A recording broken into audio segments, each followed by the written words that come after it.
বলছিলাম জনতার দরবারে ব্রেকে যাওয়ার আগে মহিলা ভোট টার্গেট সব দলে, বিশেষ করে তৃণমূল বিজেপি কিভাবে টার্গেট করছে। একটা উদাহরণ, মালদায় ভোট পড়েছে কম হারে ভোট পড়েছে, কিন্তু পুরুষদের তুলনায় মহিলা ভোট পড়েছে বেশি।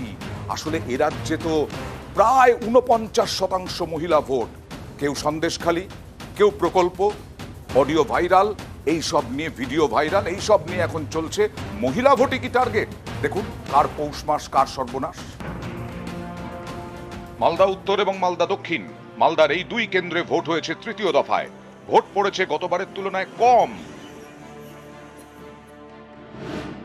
2019-এ মালদা জেলায় ভোট পড়ে 80.48%, 2024-এ 76.27%। অর্থাৎ এবার ভোট কমেছে 4%-এর বেশি। এর মধ্যে পুরুষের তুলনায় মহিলা ভোট পড়েছে বেশি। 24-এর লোকসভা ভোটে মালদা জেলায় মহিলা ভোট পড়েছে 12,68,830, পুরুষ ভোট 11,40,722। অর্থাৎ মহিলা ভোট বেশি পড়েছে 1,28,108টি। প্রদত্ত ভোটের প্রায় 53%ই মহিলা ভোট। সরকারি যে প্রকল্পগুলো আমাদের মেয়েদেরকে অনেকভাবে স্বাবলম্বী করেছে, সেই জন্য হয়তো মেয়েরা উৎসাহিত হয়ে সরকারকে বেশি করে ভোটটা দিয়েছে। সবাই এই গণতন্ত্র, এই ভোটের উৎসব, ভোটটা তো একটা উৎসবের মতো, তাই এই উৎসবে সবাই মিলে সামিল হয়েছে, বিশেষ করে মহিলারা। পুরুষ ভোট কম পড়েছে, এটা একদম প্রমাণ যে পরিযায়ী যে শ্রমিক, মালদা জেলার বহু মানুষ যারা কাজের সন্ধানে ভিন রাজ্যে রয়েছে, তারা আসতে পারেনি। অর্থাৎ পুরুষ মানুষরা যে বাড়ির বাইরে, সেটাই প্রমাণ হয়েছে। সেই কারণে পুরুষ ভোটটা কম হয়েছে, মহিলা ভোটটাই বেশি হয়েছে। এ রাজ্যে মহিলা ভোট বড় ফ্যাক্টর। মহিলা ভোট যাদের দিকে তাদেরই বাজিমাত। এ রাজ্যে এবার মোট ভোটার 7,59,19,891, মহিলা ভোটার 3,73,48,511। অর্থাৎ প্রায় 49% ভোটারই মহিলা। অর্থাৎ মহিলা ভোট নিজেদের দিকে টানতে পারলেই কেল্লা ফাতে। তাই বারবার সব রাজনৈতিক দল মহিলাদের মন জয়ের চেষ্টা করছে। তৃণমূল হাতিয়ার করেছে লক্ষ্মীর ভান্ডার, কন্যাশ্রী, রূপশ্রীর মতো প্রকল্পকে। পাল্টা লাখপতি দিদি, উজ্জ্বলা যোজনা নিয়ে সুর চড়িয়েছে বিজেপি। এছাড়া সন্দেশখালী তো আছেই। এই ইস্যুতেই তৃণমূল বিজেপি দুই শিবিরই রণংদেহী। এই পরিস্থিতিতে 7ই মে রায় দেয় মালদা। এই জেলার মহিলাদের সমর্থন এবার কোন দিকে? মমতা দি যে লক্ষ্মী ভাণ্ডার দিয়েছে তার একটা হবে টান। আর বেশিরভাগ পঞ্চায়েতে মহিলারা ইলেক্টেড হয়ে এসছে, সেই হিসাবে তারাও এগিয়ে আসছে। 3 তালাক তুলে দেওয়া, এটার ক্ষেত্রে মহিলারা অনেক উৎসাহিত হয়েছেন। সংসদে যে বিল এনেছিলেন যে 33% তাদের যে আসন সংরক্ষণ, এটাও কিন্তু একটা মহিলাদের মধ্যে প্রভাব পড়েছে। মালদায় মহিলা ভোট কোন দিকে? কার পৌষ মাস কার সর্বনাশ? মালদহের দুটি লোকসভা কেন্দ্রে জনপ্রতিনিধি নির্বাচিত হবেন। মহিলারা কাকে পছন্দ করছেন বেশি, তার উপরেই অন্তত তথ্য তাই বলছে। আর মহিলা ভোটারের নিয়ে চুলচেরা বিশ্লেষণ শুরু করেছে বিভিন্ন রাজনৈতিক মহল। ক্যামেরায় লিপেশ আল্লাহর সঙ্গে সেবক দেব শর্মা, নিউজ 18 বাংলা, মালদা। সব দলই তাল ঠুকছে মহিলা ভোট নিয়ে। আমার জনতা আছে আমার সঙ্গে, বিজেপিকে প্রশ্ন রয়েছে এই নিয়ে, প্লিজ। আমার প্রশ্ন বিজেপিকে, এই রাজ্যে মহিলা ভোট একটি বড় ফ্যাক্টর, তার জন্যই কি সন্দেশখালীকে ইস্যু করা হয়েছে? একটা কথা বলি আমার ছোট বোনকে, দেখো জনগণের আন্দোলন ছিল সন্দেশখালী, এখানে বিজেপি কিন্তু ছিল না। একটা যখন জনবিস্ফোট হয়েছিল তারপরে পলিটিসাইজেশন হয়, এই তৃণমূল এখন বিজেপিকে একটা অ্যাটাক করার চেষ্টা করছে। এবার একটা কথা তোমরা ভেবে দেখো ছোট ভাই বোনেরা, ধরো আমাদের বাড়িতে কেউ এরমভাবে ভিক্টিমাইজড হলো, তার উপর কোনো ধরনের অত্যাচার হলো। এবার যদি প্রশাসনের প্রথম পদক্ষেপটাই হয় যে তাকে শেমিং করবে, তাকে মিথ্যেবাদী বলে দাগিয়ে দেবে এবং পুরো ঘটনাটাকে সাজানো ঘটনা দাগিয়ে দেওয়া হবে, এবং খালি কোনো ছোট থানা থেকে নয়, অ্যাসেম্বলির ফ্লোর থেকে দাঁড়িয়ে, তাহলে সেই রাজ্যে এই ধরনের কোনো ঘটনা ঘটলে আমরা কি এক্সপেক্ট করতে পারি যে সঠিক বিচার পাবে ওকে যারা ধর্ষিতা হয়েছেন বা নিগৃহীত হয়েছেন তারা? এটা প্রথম বিষয়। আর একটু 10 সেকেন্ড নিচ্ছি। আরেকটা বিষয় আবার বলছি, সন্দেশখালীর আন্দোলন কিন্তু ভারতীয় জনতা পার্টি বা অন্য কোনো পলিটিক্যাল পার্টির আন্দোলন ছিল না, এটা জনগণের আন্দোলন। ওকে এবং জনগণের আন্দোলনই রয়েছে। তার মানে বিজেপি বলছে এটা জনগণের আন্দোলনই রয়েছে। কিন্তু অতনু প্রধানমন্ত্রী এসে প্রত্যেকটা সভাতে সন্দেশখালীর কথা বলছেন, অমিত শাহ সন্দেশখালী নিয়ে বলছেন, এবং প্রধানমন্ত্রী বলছেন পুরো রাজ্যে সন্দেশখালির ঝড় উঠবে, তাহলে এখন মুশকিল হচ্ছে এখানে যারা নির্যাতিতা মায়েরা যারা রয়েছেন, যারা সন্দেশখালীর, যারা প্রকাশ্যে আপনাদের ক্যামেরার সামনেও যারা বিভিন্ন সময় বক্তব্য রেখেছেন তাদের নির্যাতনের কাহিনী, এখন মুশকিল হচ্ছে প্রধানমন্ত্রী সন্দেশখালীর কথা বলছেন, আবার তৃণমূলের প্রধান মুখপাত্র তিনি বলছেন রাজ্য জুড়ে সন্দেশখালী আছে, একসময় ছিলেন এখন নেই, কুণাল ঘোষ বলেছেন প্রচুর শাহজাহান আছে, প্রচুর সন্দেশখালী আছে। অয়ন, আমি এসবের বাইরে বেরিয়ে আমি শুধু একটা স্ট্যাটিস্টিক দেবো। দেখুন, এআই দিয়ে ভিডিও করা নাকি হচ্ছে গিয়ে সত্যি কথা কি মিথ্যে কথা, তার বাইরে গিয়ে তৃণমূলের একটা যে প্রবলেম হচ্ছে, তৃণমূলের নাম্বার 2 নেতা যেভাবে হচ্ছে ভিডিও, আজকে নিজেদের অফিস থেকে ওই ভিডিও নিয়ে কথা বললেন, আমি শুধু একটা মানে এনসিআরবির রিপোর্ট আপনাকে দিই, এই দেশের, এই হতভাগ্য দেশের একটা সত্যি এটাও যে প্রত্যেক 16 মিনিটে একটি ধর্ষণের ঘটনা ঘটে, মানে দিনে প্রায় 100টি ঘটনা, এবং তার মধ্যে লজড হয় মাত্র 88টা, মানে 12টা ঘটনা লজ হতে পারে না। এবং সেই রিপোর্টে আপনি আরও খুঁজলে পাবেন যে তাদের মধ্যে কতজন নিগৃহীতা নিজের মানে অভিযোগ করার পরেও বিভিন্ন বিশেষত সোশ্যাল স্টিগমার শিকার হয়ে সেই অভিযোগ ফেরত নিয়ে নেন। কাজেই একটা অভিযোগ কেউ ফেরত নিয়ে নিল মানেই যে ঘটনাটা পুরোপুরি মিথ্যা হয়ে গেল তা কিন্তু না। প্রশাসনে আরও উচিত ছিল বরং যে এই ধরনের যখন এরকম কোনো নির্যাতিতার বয়ান আসে, উঠে আসছে তো সন্দেশখালী রাজনীতি, এই যে আমি একটাই বলছি, রাজনীতি করছে তাদের সঙ্গ, মানে অনেকের ধারণা যে সংগঠন ওখানে বেশি আছে, তাই সিপিএম এর রাজনীতি করতে পারছে না, সংগঠন নেই বলে।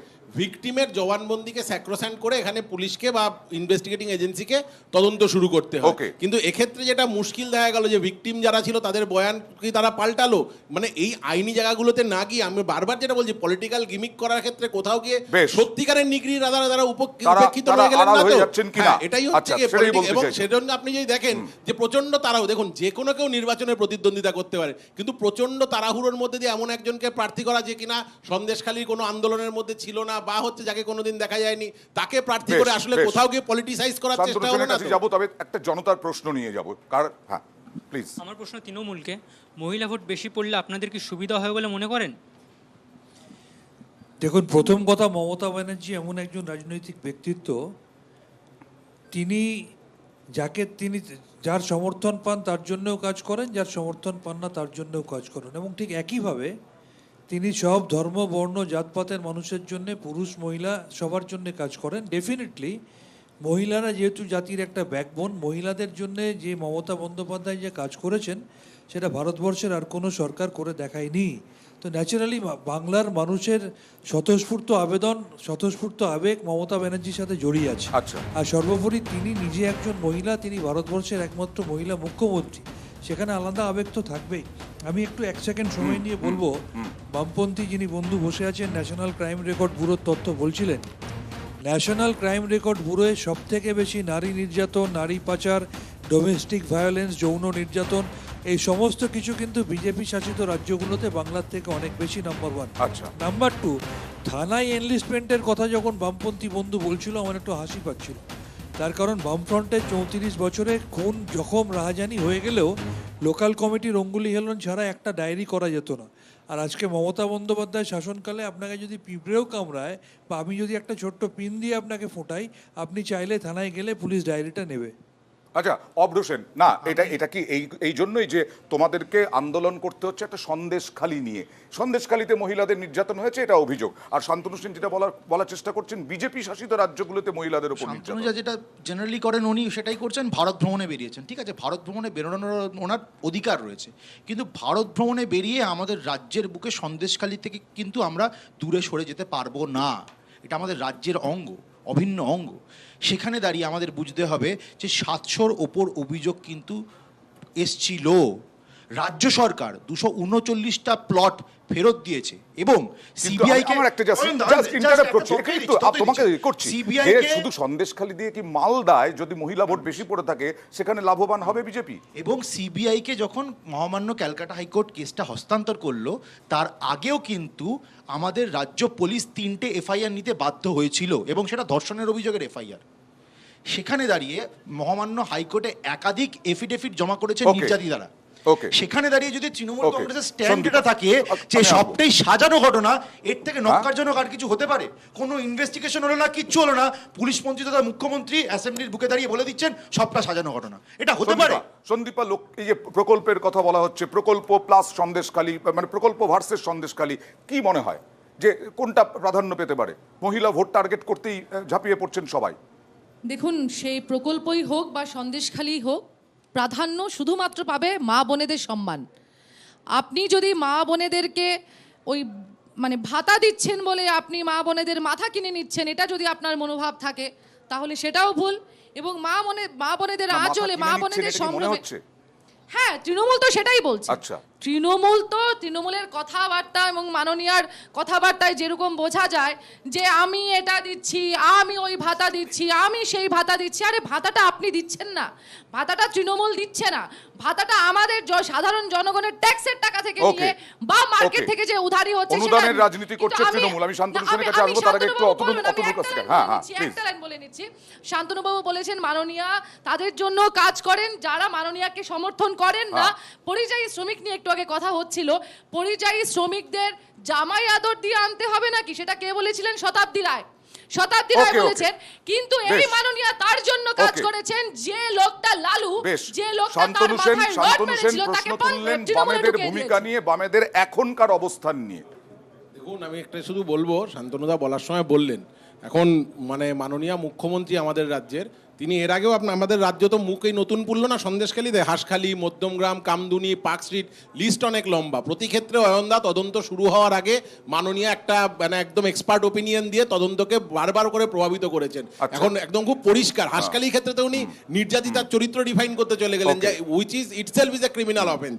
আর শান্তনুদা বলার সময় বললেন যে অভিযোগ নাকি নেওয়া হতো না, লোকাল কমিটির অঙ্গুলি এলন ইত্যাদি ইত্যাদি অনেক কথা বললেন। তা তারা যারা অভিযোগকারীরা রয়েছে তাদেরকে না আবার করে ফ্রেশ অভিযোগ করুন না। ওখানে তো আপনারা কাটমানি খেয়ে বসে থাকেন সিপিএম নেতাদের থেকে। বিজেপিও বলছে যে ফেক ভিডিও হলে, যদি ভিডিও হয়, সত্যি ভিডিও হয়, ভিডিও যে ভাইরাল ভিডিও, আপনারা সেটা নিয়ে আদালতে যাচ্ছেন না কেন? এই প্রশ্ন মানে বিজেপিরাও তুলছে। কোন ভাইরাল ভিডিও? এই যে বিভিন্ন যে ভাইরাল ভিডিওগুলো হচ্ছে, গঙ্গাধর কয়াল, রেখা পাত্র, এগুলো যদি আমি বলেছি যেটা প্রথম ভিডিও, বলতে বললেন প্রথম ভিডিও, না প্রথম ভিডিওটা যেটা আপনারা প্রেস কনফারেন্স করে দেখিয়েছিলেন, ওটা ফেক ভিডিও। শান্তনু সেনা, সেটা বলুন, আপনার প্রশ্নটা কি? প্রশ্নটা হচ্ছে যে আদালতে যাচ্ছেন না কেন আপনারা? ভাইরাল ভিডিওটা প্রকাশ হয়েছে, বিজেপি যদি মনে করে এটা মিথ্যা তো বিজেপি আদালতে যাবে, তাকে প্রমাণ করতে হবে সেটা মিথ্যে। এখানে একটু উত্তর দিই, আমরা তো বলছি এটা সত্যি। যাকে দেখা যাচ্ছে ওই ফেক ভিডিওটাতে, উনি অলরেডি কিন্তু সিবিআই কে কমপ্লেন্ট করে দিয়েছেন। বিজেপির তরফ থেকে যা যা করার বিজেপি করেছে, কিন্তু ওই উইলিয়ামস নামক চ্যানেলটা থেকে ওই ভিডিওটা নিয়ে প্রকাশ্যে প্রেস কনফারেন্সটা কে করেছে? অভিষেক বন্দ্যোপাধ্যায়। তাহলে অভিষেক বন্দ্যোপাধ্যায় নিশ্চয়ই জানেন ওই উইলিয়ামস চ্যানেলটা কি চালায়। তৃণমূলের সাংসদদের যখন টাকা নিতে দেখা গিয়েছিল তখন আপনারা যখন অভিযোগ করেছেন এবং আপনারা রাজ্য সরকারের রাজস্বের টাকা খরচা করে সিবিআই ইনভেস্টিগেশন আটকানোর জন্য সুপ্রিম কোর্টে গেছেন, তাহলে তো এটা আপনাদের জুরিসডিকশনের মধ্যে পড়ে, আপনাদের দায়িত্বের মধ্যে পড়ে যে সুপ্রিম কোর্টে গিয়ে একদম টেবিলে ফেলে দেবেন যে একটা এরকম ভিডিও বেরিয়েছে, সিবিআই তদন্ত বন্ধ। সেটা করতে পারছেন না কেন? জানেন আপনারা ফেক ভিডিও এনেছেন বলে। চ্যানেলটা মুখ্য না, চ্যানেলের ভেতর যে বস্তুটা আছে যেটা দেখানো হয়েছে সেটা মুখ্য। প্রশ্নটা এখানে ওঠা উচিত। ওকে, এই সন্দেশখালি নিয়ে বিতর্ক যে থামবে না লোকসভা ভোট পর্ব মিটে যাওয়ার আগে, সেটা একদম পরিষ্কার। এবার দেখাবো আবার বেলাগাম দিলীপ ঘোষ। শুধু রাজনীতিবিদদের আক্রমণ নয়, একেবারে আইসিকে তীব্র আক্রমণ। অভিযোগ যে তাকে আইসি অনুমতি দিচ্ছেন না বিভিন্ন মিছিল মিটিং করতে, রোড শো করতে। কি বললেন দেখাবো, একটা ছোট্ট ব্রেক, তারপরে জনতার দরবার।